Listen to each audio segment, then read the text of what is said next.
먼저 후보님들 소개해 드리도록 하겠습니다. 기호 2번 더불어민주당 이정국 후보님이십니다. 반갑습니다. 네, 기호 4번 정의당 정진우 후보님이십니다. 반갑습니다.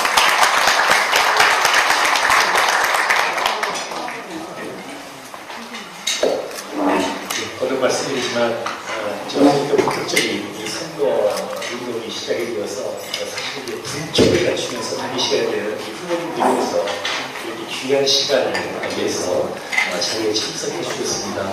이 참석해 주신 것만으로도 사회복지에 대한 애정, 사회복지에 대한 관심을 보여주시는 게 아닌가 이런 생각을 합니다.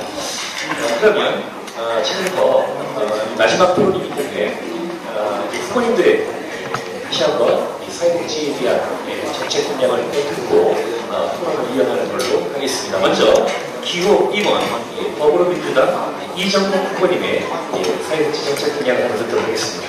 부탁드립니다. 안녕하십니까. 야권 단일후보 기호 2번 더불어민주당 이정국입니다. 먼저 경기도 사회복지협의회 안양시 지회 주관으로 초청으로 오늘 사회복지 정책 제안으로 사회복지사 처우 개선안 주제로 토론을 갖게 된 점을 매우 뜻깊게 생각합니다.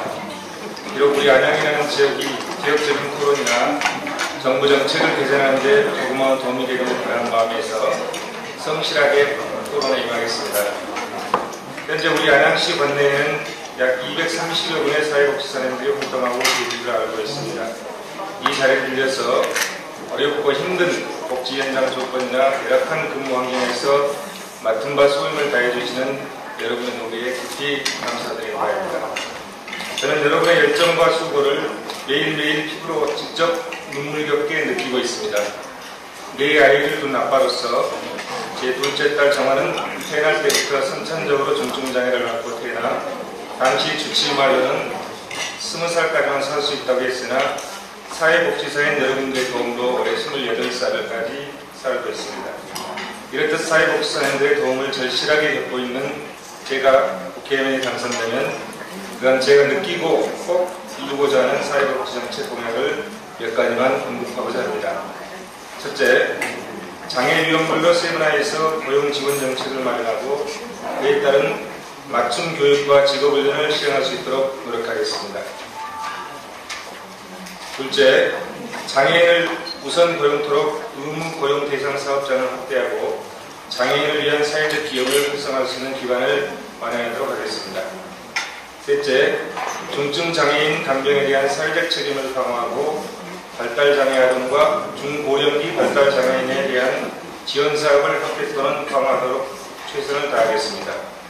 넷째, 사회복지 전달 체계와 사회복지 서비스 제공에 대해 중앙정부와 지방정부의 책임성을 더욱 강화해서 현재 사회복지 근로자에 대해 단순히 사회보험 가입만으로 만족할 게 아니라 관련 제도 개선과 인센티브 제공 등 실질적으로 사회복지사님들의 가슴으로 느낄 수 있도록 모든 역량을 기울이겠습니다.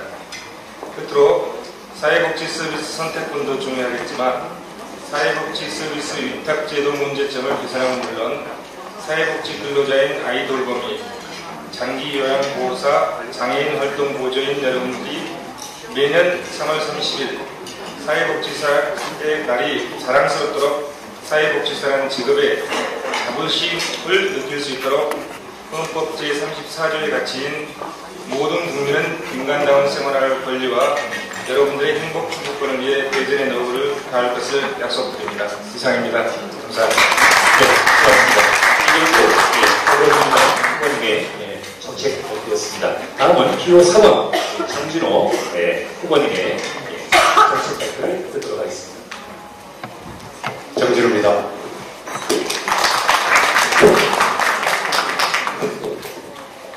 먼저 사회복지사의 날 여러분들께 진심으로 축하드리겠습니다. 이 한 송이의 꽃이 피우기 위해서는 물과 햇볕과 바람과 이런 것들이 많이 필요하죠. 저는 사회복지사 여러분들이 우리가 지향하고 있는 인간다운 삶을 살기 위한 그런 여건을 만드는 데 있어서 햇볕과 공기와 바람과 물과 같은 그런 존재라고 생각합니다. 혹시 우리 정의당이 내세우는 강령 들어보셨습니까? 들어보셨나요? 우리 정의당이 지향하는 강령이 정의로운 복지국가입니다. 그래서 사회복지에 대해서 그 어떤 정당보다도 더 체계적이고 더 발전적인 안들을 진즉에 내놓고 있고, 그리고 이번 선거에서도 정의로운 복지국가를 위한 몇 가지 공약들을 제시해 놓고 있습니다. 저는 28년 전에 학교의 교사로 재직했던 시기부터 교육운동을 해왔는데 2000년 초에 어떻게 하면 북유럽과 같은 사회복지의 확장을 우리 사회에서 가능하게 할 것인가 라는 3년에 걸친 연구를 실시한 바 있습니다. 그 중에서 제가 천장했던 부분은 교육을 복지의 부분으로 보면서 교육을 어떻게 사회복지적인 측면으로 접근할 것인가. 그래서 어렸을 때부터 노년에 이르기까지 복지를 교육적인 차원에서 확대해 나갈 수 있겠는가 하는 부분을 연구했고, 그 결과를 2권의 책으로 묶어서 연구 성과로 제시한 바가 있습니다. 이후에도 지난 4년간 국회에서 사회복지와 관련된 여러 법안들에 대한 심의와 의사결정 과정에 참여하면서 사회복지 여러가지 제반 현황 문제들을 아주 속속들이 들여다볼 수 있었습니다. 지금 여러분들이 소속되어 있는 중앙 혹은 지방, 민간 이런 영역들이 어떻게 하면 사회복지사로서의 활동을 하는데 차별받지 않고 복지가 선택적이거나 차별적으로 적용되지 않고 모든 국민에게 골고루 적용될 수 있도록 할 것인가, 그 속에서 여러분들의 차별을 어떠한 형태로 해소해 줄 수 있을 것인가 하는 문제들을 살펴봤고 논의에 참여했었습니다. 그래서 우리 정의당은 사회복지세 도입을 지난 시기부터 주장했습니다. 문제는 늘 예산이라고 이야기하는데 예산 재원은 늘 한정되어 있다고 말합니다. 여기저기에 재원은 쓸 곳이 많이 있고, 그렇다면 복지국가를 지향하는 우리나라에서 최소한도 사회복지세라는 명칭의 세제를 통해서 이것을 해결할 수 있는 길을 만들지 않으면 여기서 가져가고 저기서 가져가고 이게 먼저 필요하다 저게 먼저 필요하다 라고 하는 우선 논리에 늘 밀려서 사회복지가 답보 상태에 있거나 혹은 후퇴하기 마련인 이 여건을 개선하자는 그런 의미였습니다.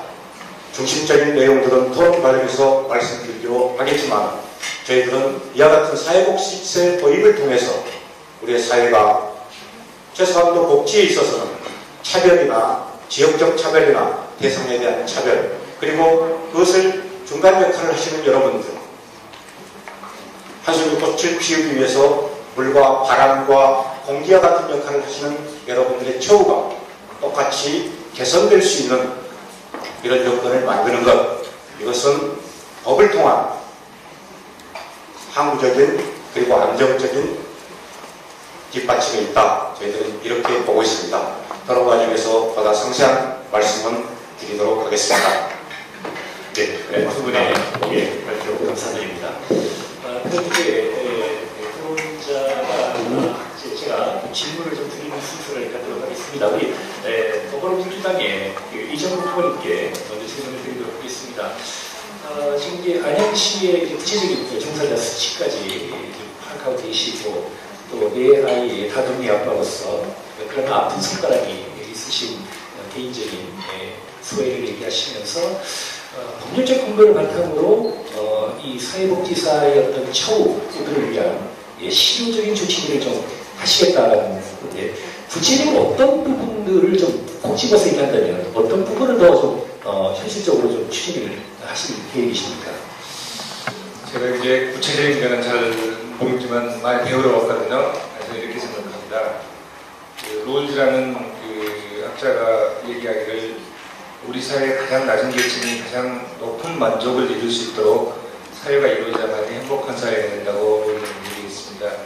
그걸 아마 이제 영어로 표현하면 최소 극대화의 원칙이라고 그러거든요.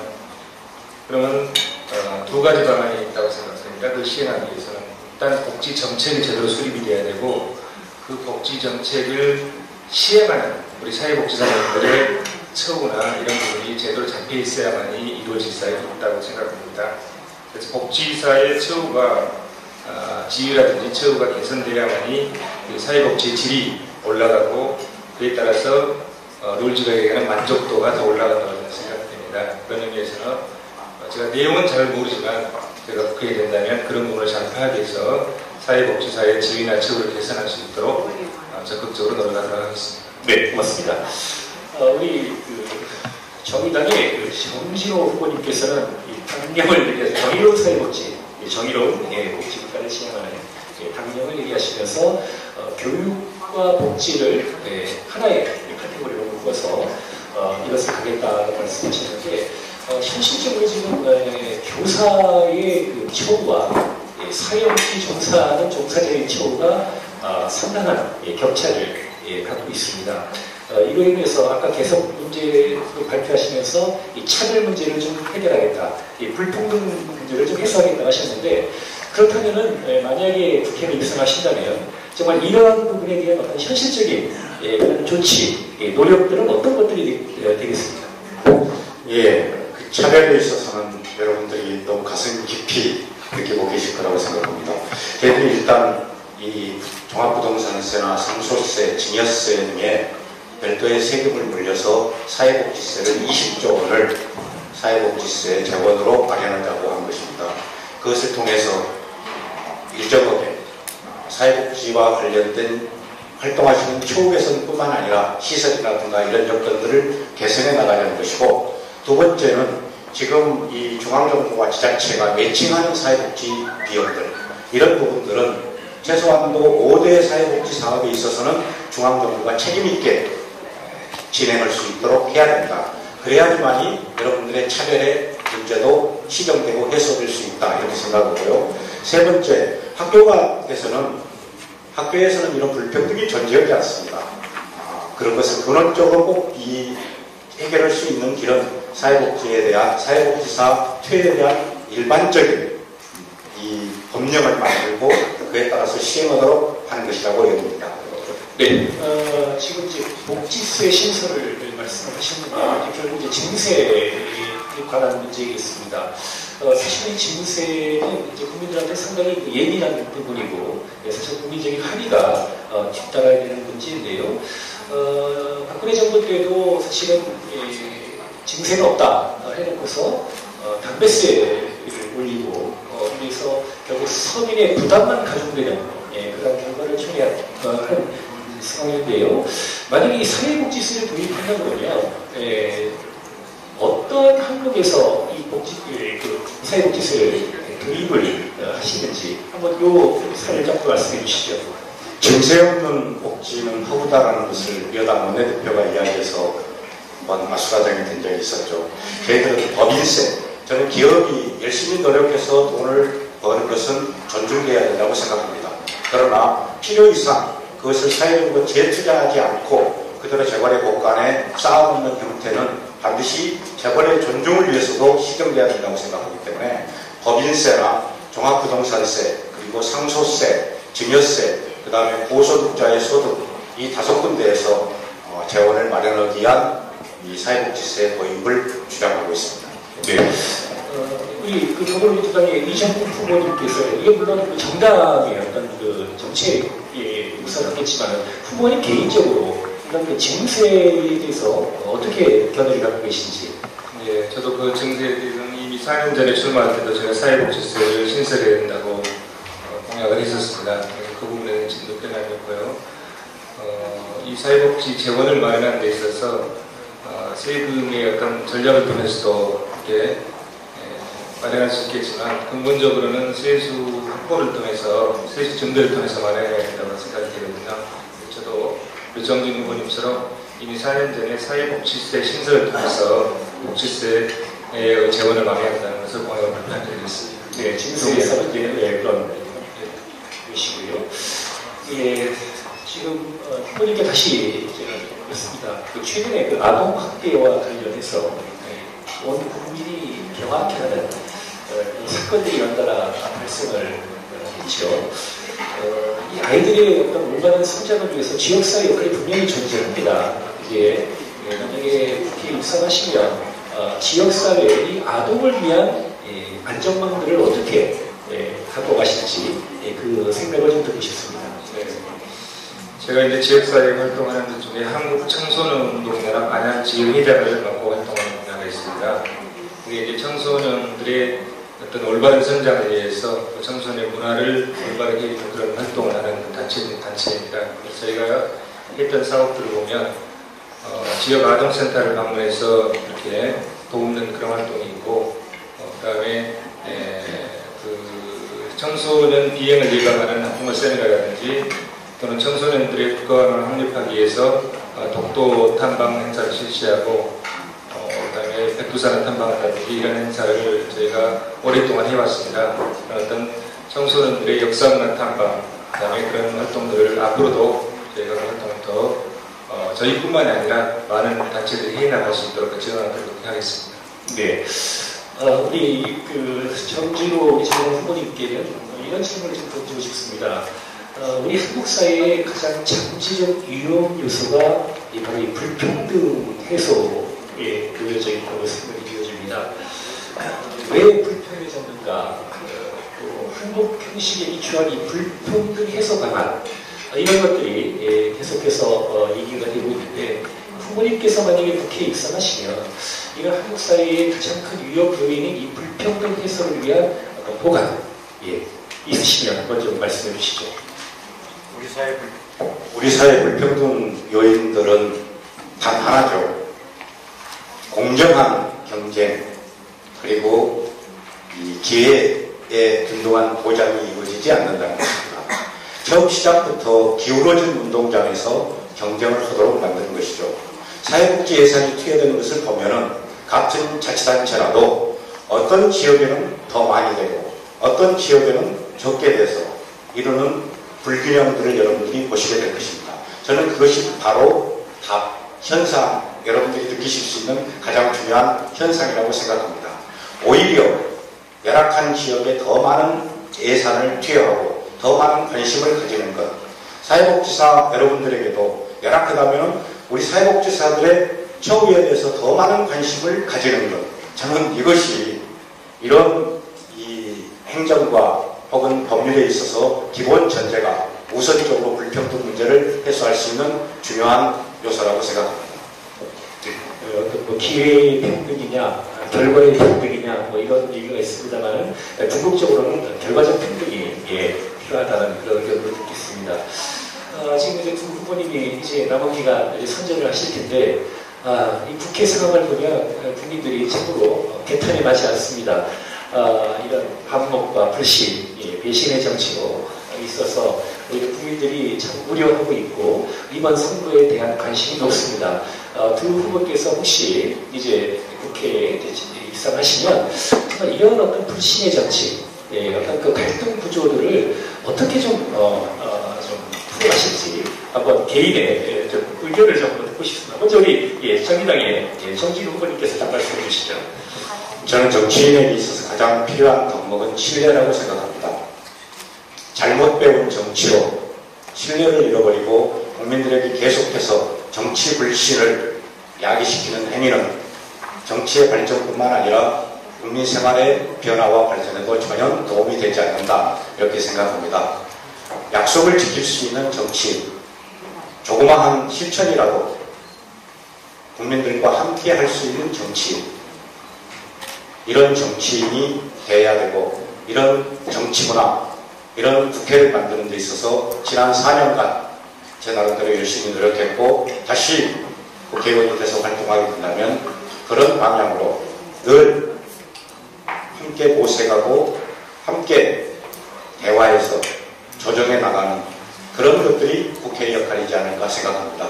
국회는 민의의 대변으로서, 민의의 대변자로서 그러한 행위를 했을 때만이 민의의 전당이라고 이름할 수 있을 것이다, 이렇게 생각합니다. 네, 고맙습니다. 이어서 우리 민주당의 후보님께서 또 후보님의 견해를 좀 말씀해 주시죠. 네, 저는 굉장히 어렵게 공천을 받았습니다. 정의당에서 무공천을 주장해서 우리 지역의 비대위에서 공천이 있는 무공천 결정을 한번 했습니다. 그래서 제가 한번 죽었습니다. 그래서 13년 동안 지역을 갈고 닦았다 해서 비례대표로 가다 해서 비례대표 신청을 했다가 또 한 번 죽었습니다. 두 번 죽고 공천을 받아봤습니다. 정의란 무엇일까 이걸 좀 생각을 해봤는데 이번에 더더욱 생각을 해봤습니다. 정의라는 것은 공정한 기회가 제공되고 그 기회를 통해서 서로 경선을 통해서 공평하게 후보가 선정되는 것이 정의가 아닌가 생각됩니다. 그러나 공천을 무공천을 요구하고 기회를 박탈하는 것은 저는 그건 정의가 아니지 않나 생각됩니다. 그래서 우리 아이들에게도 정말 또 정의로운 사회, 공정하고 평등한 사회가 될 수 있도록 열심히 노력하도록 하겠습니다. 네, 고맙습니다. 제 사회자로서의 질문은 이 정도로 하고요. 지금 시간이 너무나 많은 제한을 갖고 있기 때문에 미처 말씀하지 못한 후보님들의 그 마무리 발언을 우리 그 정의당의 정재호 후보님부터 5분 동안 말씀드릴 수 있는 시간을 드리겠습니다. 네, 짧은 시간 동안 사회복지와 관련된 문제를 이야기했습니다만 어찌 이 몇 마디 말을 가지고 사회복지와 관련된 제 생각을 다 표현할 수 있었겠습니까? 그리고 다른 이야기는 저는 하지 않았습니다. 다만 우리 이정부 후보께서 정의당에서 이 지역 무공천을 주장했다, 요구했다 하셨는데 그 부분에 대해서는 우선 한 말씀 드리지 않을 수 없습니다. 지금 같은 인려 다야 구도에서는 새누리당의 이 잘못된 정책들 그리고 실정들을 심판할 수 없다는 생각에 가치 중심의 야권 연대를 요구했고 그에 대한 화답으로서 제가 교섭 대표로서 교섭에 참여했습니다. 그렇지만 제가 이 지역을 교섭 대표로 참여하면서 무공천 요구했던 적은 없습니다. 다만 그쪽 지역에서 알아서 비워놓고 있다가 나중에 공천한 것입니다. 그 다음 사회복지와 관련해서만 말씀을 드리겠습니다. 한 아이를 키우는 데는 부모뿐만 아니라 온 마을이 필요하다. 이 말씀 잘 아실 것이라고 생각합니다.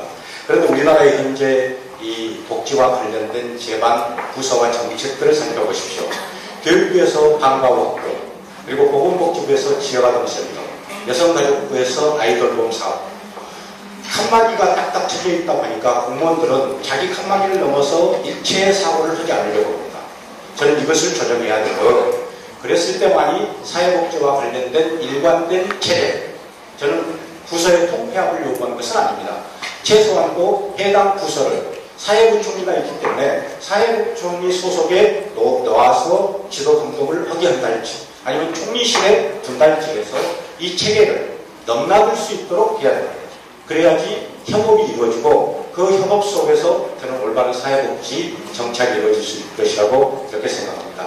그 다음 지역에서는 지역의 아동학대 말씀을 하셨는데 학교, 경찰, 이 사회복지사 이 세 체계가 여기서도 똑같은 협업의 형태로 일이 처리되고 진행이 된다면 오늘날 우리가 언론에서 보는 아동학대와 같은 문제가 과연 지금과 같은 형태로 국민들에게 충격을 줄 수 있겠는가 하는 부분을 늘 생각하게 됩니다. 뿐만 아니라 아까 말씀드렸듯이 우리 사회복지사분들의 처우 개선, 이것은 예산이 없으면 불가능한 거고요. 별도의 어떤 진열하기보다는 사회적 책임의 의무를 물어서 사회에 환원될 수 있는 체제를 만들자는 것이지 저는 불필요한 이 증세를 하자는 것은 아니라는 것을 저는 우리 국민들께서 모두가 다 납득하시리라고 봅니다.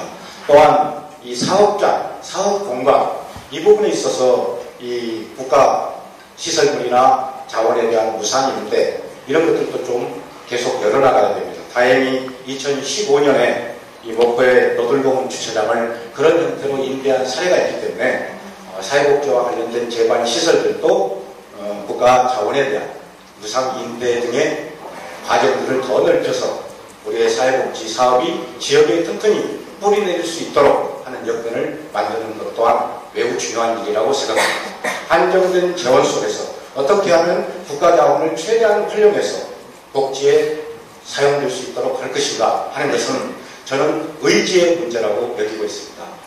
이후 국회의원 다시 된다면 이런 것들을 지역사회에서 중앙정부까지 일관성 있게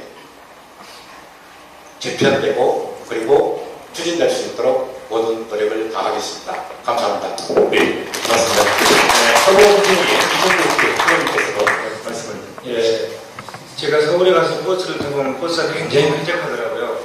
버스가 이렇게 급하게 출발도 하고 시간에 맞춰서 잘 운행하는데 안양에서 버스를 타면 이 시간도 잘 안 맞고 신호등도 위반하고 굉장히 위험스럽게 운전하죠. 그 이유가 뭔지를 제가 오늘 알았습니다.